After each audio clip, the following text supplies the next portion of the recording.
എവിടെയാണ് കാണാൻ പറ്റുന്നതെന്ന് ചോദിച്ചു കഴിഞ്ഞാൽ ലോഗിൻ ചെയ്ത് കഴിഞ്ഞാൽ അവിടുത്തെ ഡാഷ്ബോർഡിൽ നമ്മുടെ ഹോൾ ടിക്കറ്റ് കാണും. അവിടുന്ന് നമുക്കിത് ഡൗൺലോഡ് ചെയ്യാനുള്ള ഓപ്ഷൻ ഉണ്ട്. ഇനി ഈ ഡൗൺലോഡ് പ്രൂഫ് ആയിരിക്കണം. അപ്പോൾ ഏറ്റവും നല്ലതെന്ന് പറയുന്ന പാസ്പോർട്ട് തന്നെ ആയിരിക്കും. പാസ്പോർട്ട് അല്ലെങ്കിൽ ആധാർ ഇതിൻ്റെ ഒറിജിനൽ ആയിരിക്കണം കേട്ടോ. നമ്മുടെ അഡ്രസ്സിലേക്ക് ഇവർ ഇത് കൊറിയർ ചെയ്യുകയാണ് ചെയ്യുന്നത്. അതുകൊണ്ട് തന്നെ നമുക്ക് നേരത്തെ അറിയാനും പറ്റില്ല. എക്സാം കഴിഞ്ഞിട്ട് ഒരു 5-10 ദിവസം കഴിഞ്ഞാൽ പാസ്സായി ഇല്ലെന്നൊന്നും അറിയാൻ പറ്റില്ല. എപ്പോഴാണ് നമുക്ക് ഈ കൊറിയർ കിട്ടുന്നത് അത് തുറന്നു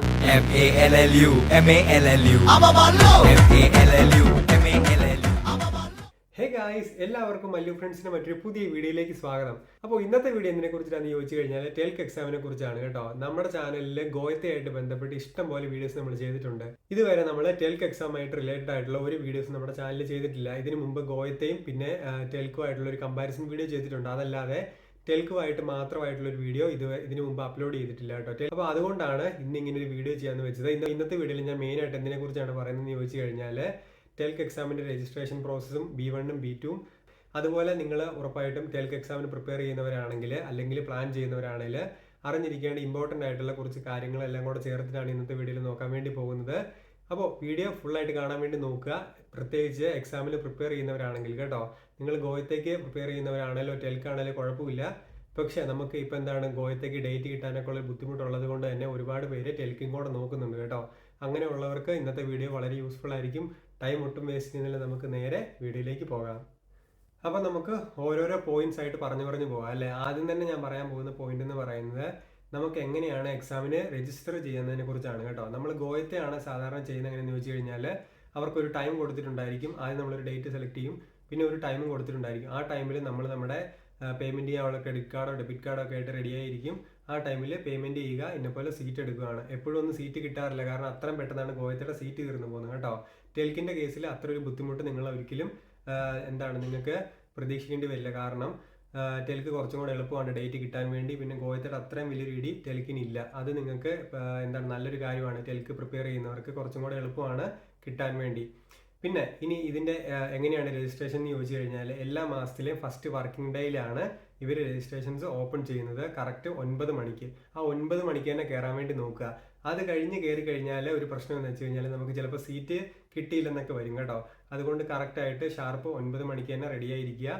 ആ ടൈമിലാണ് ഇവർ രജിസ്ട്രേഷൻ ഓപ്പൺ ചെയ്യുന്നത്. നമ്മൾ ഏത് സെൻറ്ററിലാണ്, അതായത് ടെൽക്കിൻ്റെ ഏത് സെൻറ്ററിലാണ് നമ്മൾ എക്സാം എഴുതുന്നത് അവിടെ നിങ്ങൾ ചെന്ന് കഴിഞ്ഞാൽ നിങ്ങൾക്ക് കാണാൻ വേണ്ടി പറ്റും അവരുടെ കലണ്ടറിൽ. അതായത് ഏതൊക്കെ ടൈമിലാണ് എക്സാംസ് നടക്കുന്നതെന്നും പിന്നെ ഏത് ഡേറ്റ് ആണ് നമുക്ക് വേണ്ടതെന്നും എല്ലാം കാണാൻ വേണ്ടി പറ്റും കേട്ടോ. ഏത് ലെവലാണ് എക്സാം എന്നൊക്കെ നമുക്ക് കാണാൻ വേണ്ടി പറ്റും. A1 A2 അങ്ങനെ ഓരോ എക്സാംസിനും ഡിഫറെൻ്റ് ആയിട്ടുള്ള ഡേറ്റുകളായിരിക്കുമല്ലോ. അപ്പോൾ ആ ഡേറ്റ് എല്ലാം തന്നെ ഇവർ കറക്റ്റ് ഈ കലണ്ടറിൽ കൊടുത്തിട്ടുള്ളതുകൊണ്ട് തന്നെ നമുക്ക് കാണാനും അതുപോലെ തന്നെ ഇത് സെലക്ട് ചെയ്ത് പിന്നീടത്തേക്ക് നമുക്ക് വെക്കാനും വേണ്ടി പറ്റും കേട്ടോ. നമുക്ക് രണ്ടാമത്തെ പോയിന്റ് അതെന്ന് നോക്കാം അല്ലേ. ഇതും വളരെ ഇമ്പോർട്ടൻ്റ് ആണ്. നമ്മുടെ രജിസ്ട്രേഷൻ സമയത്ത് നമുക്ക് ഏതൊക്കെ ഡോക്യുമെൻറ്റ്സ് ആണ് വേണ്ടതെന്നുള്ളത്. അതിൽ ഫസ്റ്റ് ആയിട്ട് പറഞ്ഞേക്കുന്നത് നമ്മുടെ പാസ്പോർട്ട് അല്ലെങ്കിൽ ആധാർ കാർഡിൻ്റെ ഒരു സോഫ്റ്റ് കോപ്പി, അതുപോലെ തന്നെ നമ്മുടെ ഫോട്ടോയുടെ ഒരു സോഫ്റ്റ് കോപ്പി. ഇതെല്ലാം പ്രിപ്പയർഡ് ആക്കി വെച്ചോളുക. അതായത് അതിൻ്റെ ഒരു ഫയൽ നിങ്ങളുടെ കയ്യിലുണ്ടായിരിക്കണം. കാരണം ഇത് നമ്മൾ രജിസ്ട്രേഷൻ്റെ സമയത്ത് അപ്ലോഡ് ചെയ്യേണ്ടി വരും കേട്ടോ. അത് നിങ്ങളുടെ ഫോണിലാണേലോ ലാപ്പിലാണേലോ സെറ്റാക്കി വെക്കാൻ വേണ്ടി നോക്കുക. ആ ടൈമിൽ നമുക്ക് പെട്ടെന്ന് അപ്ലോഡ് ചെയ്യാൻ വേണ്ടി പറ്റും. ആ ടൈമിലെല്ലാം കൂടെ ചെയ്യാൻ വേണ്ടി നിന്ന് കഴിഞ്ഞാൽ ചിലപ്പോൾ സമയം പോകും, ബുദ്ധിമുട്ടായിരിക്കും. അതുകൊണ്ട് നേരത്തെ ഇതൊക്കെ റെഡിയാക്കി വെച്ചോളുക. ഈ പറയുന്ന പോലെ ആധാർ കാർഡ് അല്ലെങ്കിൽ പാസ്പോർട്ടിൻ്റെ ഒരു സോഫ്റ്റ് കോപ്പിയും പിന്നെ നമ്മുടെ ഫോട്ടോയുടെ ഒരു സോഫ്റ്റ് കോപ്പിയും നിങ്ങളുടെ കയ്യിൽ ഉണ്ടായിരിക്കണം കേട്ടോ. ഓക്കെ, നമ്മുടെ മൂന്നാമത്തെ പോയിന്റ്, എപ്പോഴാണ് നമ്മൾ എക്സാമിന് ഫീ അടയ്ക്കുന്നതെന്ന്. നമ്മൾ അപ്പോൾ തന്നെ അടയ്ക്കേണ്ടി വരികയില്ല. അതുകൊണ്ടാണ് നിങ്ങൾ നേരത്തെ കാർഡൊക്കെ റെഡിയാക്കി വെച്ചോളുക. ഏത് കാർഡ് നമുക്ക് യൂസ് ചെയ്യാൻ വേണ്ടി പറ്റും കേട്ടോ. ഞാനൊക്കെ ഗോയത്തെ ചെയ്യുന്ന സമയത്ത് എൻ്റെ ചില കാർഡൊന്നും ആയിട്ടില്ലായിരുന്നു. ചില കാർഡുകൾ എന്താണെന്നറിയില്ല സപ്പോർട്ട് ചെയ്യുന്നില്ല. ആ ടൈമിൽ പേയ്മെൻറ്റിന് ഒരു ചെറിയ ഇഷ്യൂ വന്നിട്ടുണ്ടായിരുന്നു. പിന്നെ അത് രണ്ടാമത്തെ തവണയൊക്കെ ട്രൈ ചെയ്യുന്ന സമയത്ത് കുഴപ്പമില്ലായിരുന്നു. അപ്പോൾ ആദ്യത്തെ ഒരു ടൈമിൽ എന്തോ ഒരു പ്രശ്നം വന്നായിരുന്നു കേട്ടോ. അപ്പോൾ നിങ്ങൾ ആ കാര്യങ്ങളൊക്കെ സെറ്റാക്കി വെച്ചോളുക. നിങ്ങൾ രജിസ്ട്രേഷൻ ചെയ്യുന്ന സമയത്ത് നിങ്ങളുടെ കാർഡ് എപ്പോഴും അടുത്തുണ്ടായിരിക്കണം. അങ്ങനെയാണെങ്കിൽ നിങ്ങൾക്ക് അപ്പോൾ തന്നെ കൊടുത്തു കഴിഞ്ഞാൽ അക്കൗണ്ടിൽ നിന്ന് പൈസ പൊക്കോളും. നമുക്ക് രജിസ്ട്രേഷൻ എല്ലാം പക്കായിട്ട് ചെയ്യാൻ വേണ്ടി പറ്റും. അപ്പോൾ നമുക്ക് നമ്മുടെ നാലാമത്തെ ചോദ്യത്തിലേക്ക് കിടക്കാം. നാലാമത്തെ ചോദ്യം എന്ന് പറയുന്നത് നമുക്ക് എപ്പോഴാണ് ഹോൾ ടിക്കറ്റ് കിട്ടുന്നത് എന്നുള്ളതാണ്. ഇപ്പോൾ ഹോൾ ടിക്കറ്റ് ഇവർ പൊതുവെ പ്രൊവൈഡ് ചെയ്യുന്ന 2-3 വർക്കിംഗ് ഡേയ്സിന് മുന്നേ ആയിരിക്കും. ബാക്കി എല്ലാ കാര്യങ്ങളും നമ്മൾ ഇതിനു മുമ്പ് ചെയ്ത പ്രോസസ്സുകളെല്ലാം കറക്റ്റായിട്ട് ചെയ്യാൻ വേണ്ടി നോക്കുക. എന്തെങ്കിലുമൊക്കെ തെറ്റ് വന്നു കഴിഞ്ഞാൽ ഹോൾ ടിക്കറ്റിൽ അതുപോലെ തന്നെ മിസ്റ്റേക്ക് ഉണ്ടായിരിക്കും. നമ്മുടെ ഹോൾ ടിക്കറ്റ് നമുക്ക് എവിടെയാണ്, അതായത് നമ്മുടെ ടെൽക്കിൻ്റെ വെബ്സൈറ്റിൽ എവിടെയാണ് കാണാൻ പറ്റുന്നതെന്ന് ചോദിച്ചു കഴിഞ്ഞാൽ ലോഗിൻ ചെയ്ത് കഴിഞ്ഞാൽ അവിടുത്തെ ഡാഷ്ബോർഡിൽ നമ്മുടെ ഹോൾ ടിക്കറ്റ് കാണും. അവിടുന്ന് നമുക്കിത് ഡൗൺലോഡ് ചെയ്യാനുള്ള ഓപ്ഷൻ ഉണ്ട്. ഇനി ഈ ഡൗൺലോഡ് ചെയ്യുന്ന കോപ്പി ഒരെണ്ണം പ്രിൻ്റ് എടുത്തിട്ട് നമ്മൾ എക്സാമിന് കൊണ്ടുപോകണം കേട്ടോ. അത് ഗോയത്തെ ആണെങ്കിലും ചെയ്യുന്നതായിരിക്കും നല്ലത്. അങ്ങനെ കൊണ്ടുപോയി കഴിഞ്ഞാൽ നമുക്ക് അവിടെ കാണിച്ചിട്ട് കയറാൻ വേണ്ടി പറ്റും. ഓക്കെ, അടുത്ത ചോദ്യം വളരെ ഇമ്പോർട്ടൻ്റ് ആണ്, ഒരുപാട് പേർക്കുള്ള സംശയമാണ്. എന്തൊക്കെയാണ് നമ്മൾ എക്സാമിന് കൊണ്ടുപോകേണ്ട ഡോക്യുമെന്റ്സ്? അതിൽ മെയിൻ ആയിട്ടുള്ളതെന്ന് പറയുന്നത് നിങ്ങളുടെ ID പ്രൂഫ് ആയിട്ടുള്ള നിങ്ങളുടെ ഒരു ID പ്രൂഫാണ്. അത് സോഫ്റ്റ് കോപ്പി ഒന്നും ആയിരിക്കില്ല, ഒറിജിനൽ ID പ്രൂഫ് ആയിരിക്കണം. അപ്പോൾ ഏറ്റവും നല്ലതെന്ന് പറയുന്ന പാസ്പോർട്ട് തന്നെ ആയിരിക്കും. പാസ്പോർട്ട് അല്ലെങ്കിൽ ആധാർ ഇതിന്റെ ഒറിജിനൽ ആയിരിക്കണം കേട്ടോ കൊണ്ടുപോകുന്നത്, സോഫ്റ്റ് കോപ്പി അല്ല. അത് ഓർത്തിരുന്നോളുക, ഇതിന്റെ ഒറിജിനൽ നിങ്ങൾ മറക്കാതെ എടുത്തോളുക. അതാണ് നമ്മൾ എക്സാമിന് കൊണ്ടുപോകേണ്ടത് കേട്ടോ. ഓക്കെ, നമ്മൾ അടുത്ത പോയിന്റിലേക്ക് എത്തിയിട്ടുണ്ട്. ഇതെന്താണെന്ന് ചോദിച്ചു കഴിഞ്ഞാൽ എങ്ങനെയാണ് ഇതിന്റെ റിസൾട്ട് പബ്ലിഷ് ചെയ്യുന്നത് എന്നുള്ളത്. ഗോയത്തെ പോലെ അല്ല, ഡിഫറെന്റ് ആണ്. കാരണം 7 ആഴ്ച ടൈം ഇവർ പറയുന്നുണ്ട് കേട്ടോ റിസൾട്ട് കിട്ടാൻ വേണ്ടി. അത് ഓൺലൈൻ ആയിട്ടല്ല പബ്ലിഷ് ചെയ്യുന്നത്. അതുകൊണ്ട് തന്നെ നമ്മൾ ഈ 7 ആഴ്ച വെയിറ്റ് ചെയ്യണം. 7 ആഴ്ച എന്ന് പറയുമ്പം ഒരു 2 മാസമൊക്കെ വരും കേട്ടോ ഏകദേശം. അപ്പോൾ 2 മാസം വെയിറ്റ് ചെയ്ത് കഴിഞ്ഞാൽ നമുക്ക് നമ്മുടെ അഡ്രസ്സിലേക്ക് ഇവർ ഇത് കൊറിയർ ചെയ്യുകയാണ് ചെയ്യുന്നത്. അതുകൊണ്ട് തന്നെ നമുക്ക് നേരത്തെ അറിയാനും പറ്റില്ല. എക്സാം കഴിഞ്ഞിട്ട് ഒരു 5-10 ദിവസം കഴിഞ്ഞാൽ പാസ്സായി ഇല്ലെന്നൊന്നും അറിയാൻ പറ്റില്ല. എപ്പോഴാണ് നമുക്ക് ഈ കൊറിയർ കിട്ടുന്നത് അത് തുറന്നു നോക്കി കഴിഞ്ഞാൽ മാത്രമേ അറിയുള്ളൂ നമ്മൾ പാസ്സായോ ഇല്ലയോ എന്ന്. അപ്പോൾ ഞാൻ പറഞ്ഞു നമ്മുടെ അഡ്രസ്സിലേക്ക് ഇവർ കൊറിയർ ചെയ്യുകയാണ് ചെയ്യുന്നത്. അതുകൊണ്ട് തന്നെ നമ്മൾ അഡ്രസ്സൊക്കെ എഴുതുന്ന ടൈമിൽ കറക്റ്റായിട്ട് അഡ്രസ്സൊക്കെ എഴുതാൻ വേണ്ടി നോക്കിക്കോളാം. എന്തെങ്കിലുമൊക്കെ തെറ്റ് വന്നു കഴിഞ്ഞാൽ വേറെ അഡ്രസ്സിലേക്കായിരിക്കും ഇത് പോകുന്നത്. തെറ്റ് വന്നു കഴിഞ്ഞാൽ ബുദ്ധിമുട്ടാവും കേട്ടോ. ഇനി മറ്റൊരു ചോദ്യത്തിന് ഉത്തരമാണ്, നമുക്ക് ഈ 7 ആഴ്ച കഴിഞ്ഞ് നമ്മുടെ സർട്ടിഫിക്കറ്റ് കൈ കിട്ടി.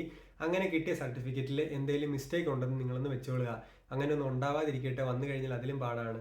അങ്ങനെ വന്നു കഴിഞ്ഞാൽ എന്താണ് നമുക്ക് ചെയ്യാൻ പറ്റുക? അതിനുള്ള ഉത്തരമാണ് നമ്മൾ അവർക്കൊരു മെയിൽ അയക്കേണ്ടി വരും. നമുക്ക് കിട്ടിയ ഈ സർട്ടിഫിക്കറ്റ്, അതായത് ഈ മിസ്റ്റേക്ക് ഉള്ള സർട്ടിഫിക്കറ്റിന്റെ ഒരു ഫോട്ടോ നമ്മൾ എടുത്ത് അവർക്ക് മെയിൽ ചെയ്യണം. എന്താണ് മിസ്റ്റേക്ക് എന്നുള്ളത് നമ്മൾ ആ മെയിലിൽ മെൻഷൻ ചെയ്തിരിക്കണം. അങ്ങനെ നമുക്ക് അവർക്ക് ഒരു മെയിൽ അയക്കാൻ വേണ്ടി പറ്റും. അത് കഴിഞ്ഞ് അവർ ആ മിസ്റ്റേക്ക് കറക്റ്റ് ചെയ്തിട്ടായിരിക്കും തിരിച്ച് നമുക്ക് ഈ സർട്ടിഫിക്കറ്റ് ഒന്നും കൂടെ കൊറിയർ ചെയ്യാൻ വേണ്ടി പോകുന്നത് കേട്ടോ.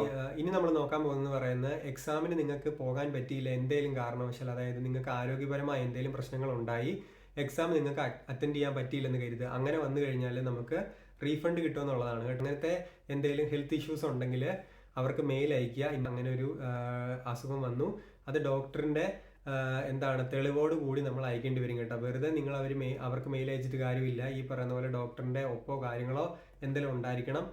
ആ പേപ്പേഴ്സൊക്കെ വെച്ചിട്ട് നിങ്ങൾ അവർക്ക് മെയിൽ അയക്കുകയാണെങ്കിൽ 25% അവർക്ക് അവരുടെ ചെറിയ ഫീസ് ഉണ്ട്. അത് കഴിഞ്ഞിട്ട് ബാക്കിയുള്ള തുക നമുക്ക് എന്താണ് റീഫണ്ട് ചെയ്ത് കിട്ടുന്നതായിരിക്കും. അല്ലാതെ നമുക്ക് എക്സാം ഇപ്പോൾ കിട്ടി, നിങ്ങൾ വേറെ എവിടെയെങ്കിലും ഒരു എക്സാം അറ്റൻഡ് ചെയ്തിട്ടുണ്ടായിരുന്നു, അതിൻ്റെ റിസൾട്ട് വന്ന് നിങ്ങൾക്ക് ബാക്കി മൊഡ്യൂൾസ് എല്ലാം കിട്ടി, നിങ്ങൾ ഓൾറെഡി ഒരെണ്ണത്തിന് അപ്ലൈ ചെയ്തും പോയി, അപ്പോൾ ആ പൈസ നമുക്ക് തിരിച്ച് കിട്ടില്ല. ഈ പറഞ്ഞ പോലെ ഒരു ഹെൽത്ത് ഇഷ്യൂവിൻ്റെ പേരിൽ മാത്രമേ, ഹെൽത്തിന് എന്തെങ്കിലും ഇഷ്യൂസ് ഉണ്ടെങ്കിൽ മാത്രമേ നമുക്ക് ആ പൈസ തിരിച്ച് കിട്ടുകയുള്ളൂ കേട്ടോ. അല്ലാതെ വന്നു കഴിഞ്ഞാൽ ആ പൈസ ഫുള്ള് പോകുന്നതായിരിക്കും. അതും കൂടെ ഓർത്തിരുന്നുള്ള ഒന്നിലധികം എക്സാംസ് നമ്മൾ രജിസ്റ്റർ ചെയ്ത് വെച്ച് കഴിഞ്ഞാൽ ഈ ഒരു പ്രശ്നം കൂടെ ഉണ്ട്, നമുക്ക് തിരിച്ച് റീഫണ്ട് കിട്ടില്ല. അപ്പോൾ അത്യാവശ്യം നിങ്ങൾക്ക് അറിയേണ്ട കാര്യങ്ങളൊക്കെ നമ്മൾ വീഡിയോയിൽ പറഞ്ഞിട്ടുണ്ട്. ഇനി ഒരു കാര്യം കൂടെ ഉണ്ട് കേട്ടോ, ഈ എക്സാംസിൻ്റെയൊക്കെ ഫീസ്. അപ്പോൾ A1 A2 പിന്നെ B1 B2 പിന്നെ C1 ആണ് ടെൽക്കിനുള്ളത്. അപ്പോൾ അത് ഞാൻ ജസ്റ്റ് ഒന്ന് പറഞ്ഞേക്കാം. A1 A2ന് ടെൽക്ക് ജർമ്മൻ്റെ ഫീസ് വരുന്നത് 8100 രൂപയാണ് കേട്ടോ, ഇന്ത്യൻ റുപ്പി. പിന്നെ ടെൽക്ക് B1 B2ൻ്റെ ഫീസ് വരുന്നത് 16,650. അതുപോലെ തന്നെ ടെൽക്ക് C1ൻ്റെ റേറ്റ് വരുന്ന 19,500 ആണ് കേട്ടോ. ഗോയത്തെ വെച്ച് കമ്പയർ ചെയ്യുവാണെങ്കിൽ ടെൽക്കിൻ്റെ ഫീസ് കുറച്ച് കുറവാണ്. കാരണം ഗോയത്തേക്ക് ഇപ്പം പിന്നെയും ഫീസ് കൂടിയിട്ടുണ്ടല്ലേ, പുതിയ ഒരു ഇത് വെച്ചിട്ട്, പുതിയ ഫീസ് സ്ട്രക്ചർ വെച്ചിട്ട് ഗോയത്തയുടെ ഫീസ് പിന്നെയും കൂടിയിട്ടുണ്ട്. അങ്ങനെ നോക്കുമ്പോൾ ടെൽക്കിന് ഫീസ് കുറവാണ്. എന്തൊക്കെയാണെങ്കിലും നിങ്ങളുടെ ഇഷ്ടമാണ് ലാസ്റ്റ് ഏത് എക്സാം എഴുതണമെന്നുള്ളത്. രണ്ടും തമ്മിലുള്ള കമ്പാരിസൺ നമ്മൾ ഓൾറെഡി ഒരു വീഡിയോ ചെയ്തിട്ടുണ്ട്. അപ്പോൾ താല്പര്യമുള്ളവർക്ക് ആ വീഡിയോ കാണാവുന്നതാണ്. ടെൽക്ക് എക്സാംസ് ആയിട്ട് ബന്ധപ്പെട്ട് നിങ്ങൾക്ക് കൂടുതൽ വീഡിയോസ് വേണമെന്നുണ്ടെങ്കിൽ താഴെ ഒന്ന് കമൻറ്റ് ചെയ്യുക. അതായത് ഇപ്പം സ്പീക്കിങ്ങോ ലിസണിങ്ങോ അങ്ങനെ ഏതെങ്കിലും മോഡ്യൂളിനെ പറ്റി നിങ്ങൾക്ക് ഡീറ്റെയിൽ ആയിട്ട് അറിയണമെന്നുണ്ടെങ്കിൽ നമുക്ക് വീഡിയോ ചെയ്യുന്നതാണ്. നിങ്ങൾ ജസ്റ്റ് ഒന്ന് കമൻറ്റ് ചെയ്യുക. അതുപോലെ നിങ്ങൾക്ക് എന്തൊക്കെ കാര്യങ്ങളാണ് അതിൽ നിന്ന് കറക്റ്റ് അറിയുക, എന്തൊക്കെ കാര്യങ്ങളാണ് നിങ്ങൾക്ക് കറക്റ്റ് അറിയാൻ ആഗ്രഹമുള്ളത്, അതുപോലെ തന്നെ നിങ്ങൾക്ക് ഏതെങ്കിലും മോഡ്യൂൾസ് ബുദ്ധിമുട്ടുണ്ടെങ്കിൽ അതും കൂടെ ജസ്റ്റ് ഒന്ന് കമൻറ്റിൽ നിങ്ങളൊന്ന് എഴുതി അറിയിക്കുക. അങ്ങനെയാണെങ്കിൽ അതിനെ കുറിച്ച് നമ്മളൊന്ന് ജസ്റ്റ് സെർച്ച് ചെയ്തിട്ട് എന്താണ് വീഡിയോ ചെയ്യാൻ വേണ്ടി നോക്കാം. അപ്പോൾ ഇന്നത്തെ ഈ വീഡിയോ എല്ലാവർക്കും ഇഷ്ടപ്പെട്ടെന്ന് വിശ്വസിക്കുന്നു. വീഡിയോ ഒരുപാട് ലെങ്തി ആണെന്ന് ഞാൻ വിശ്വസിക്കുന്നില്ല. കാരണം അത്യാവശ്യം കുറച്ച് കാര്യങ്ങൾ മാത്രമേ ഇന്നത്തെ വീഡിയോയിൽ പറഞ്ഞിട്ടുള്ളൂ. അതായത് ടെൽക്കിന് നിങ്ങൾ പ്ലാൻ ചെയ്യുന്നവരാണ്, അല്ലെങ്കിൽ ഇപ്പോൾ ഓൾറെഡി പഠിച്ചുകൊണ്ടിരിക്കുന്നവരാണ്, അപ്പോൾ എക്സാമിന് എങ്ങനെ അപ്ലൈ ചെയ്യണം, അതുപോലെ തന്നെ നിങ്ങൾ അറിഞ്ഞിരിക്കേണ്ട കുറച്ച് ഇമ്പോർട്ടൻ്റ് ആയിട്ടുള്ള കാര്യങ്ങളൊക്കെ വെച്ചിട്ടാണ് ഇന്നത്തെ വീഡിയോയിൽ ഞാൻ സംസാരിച്ചത്. അപ്പോൾ എല്ലാവർക്കും പറഞ്ഞതൊക്കെ മനസ്സിലായെന്ന് വിശ്വസിക്കുന്നു. നിങ്ങൾക്ക് എന്തെങ്കിലും സംശയങ്ങളോ കാര്യങ്ങളൊക്കെ ഉണ്ടെങ്കിൽ താഴെ കമൻറ്റിൽ ചോദിക്കാവുന്നതാണ്. അതല്ല നിങ്ങൾക്ക് നമ്മുടെ ടെലിഗ്രാം ചാനലിൽ ജോയിൻ ചെയ്യാൻ ആഗ്രഹമുണ്ടെങ്കിൽ അവിടെ ജോയിൻ ചെയ്യാം. എക്സാംസ് ആയിട്ട് റിലേറ്റഡ് ആയിട്ടുള്ള കാര്യങ്ങൾ അവിടെ നമ്മൾ സംസാരിക്കുന്ന, പിന്നെ ഒരുപാട് എക്സാംസിൻ്റെ PDFs കാര്യങ്ങളൊക്കെ അതിൽ അപ്ലോഡ് ചെയ്യുന്നുണ്ട്. അപ്പോൾ അതെല്ലാം നിങ്ങൾക്ക് എന്താണ് ഫ്രീ ആയിട്ട് കിട്ടുന്നതാണ്. താല്പര്യമുള്ളവർക്കെല്ലാം ജോയിൻ ചെയ്യാം. ലിങ്ക് താഴെ കൊടുത്തേക്കാം.